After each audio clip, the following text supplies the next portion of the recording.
O halong, isang babae mga puso ginaligar nagapang scam sa mga naganegosyo sa pagkaon sa Bacolod City. Nagapakuno-kuno nga na food poison.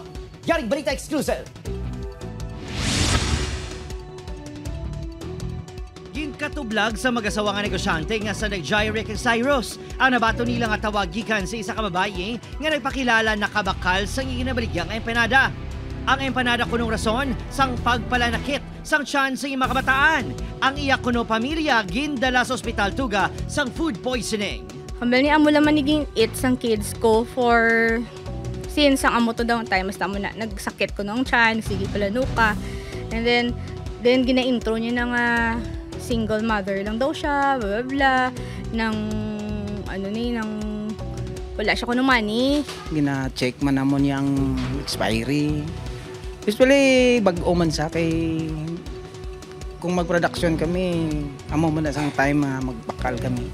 Ago din na kuno pag iwaragwag sa social media, dapat magpadala lang kuno sa kwarta ang negosyante sa iya. Dito na, nagduda si Jaire.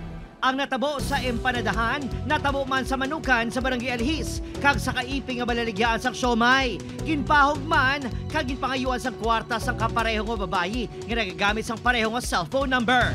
Then, hambal niya, gin-claim niya nga pagka-gabi daw or pagka next day pa na sakitan kuno siya, nangiya nga duwa ka kids, dasun dito kuno sa Iloilo sila subong, nagapa-check up, mapalab, and mapa-refund siya kuno sa hospital.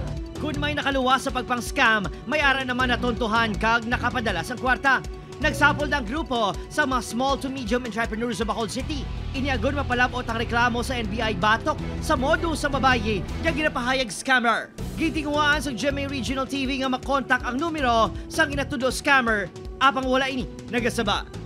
Opo, Kiril Casillo, Adrian Pretos, 1 Western Visayas.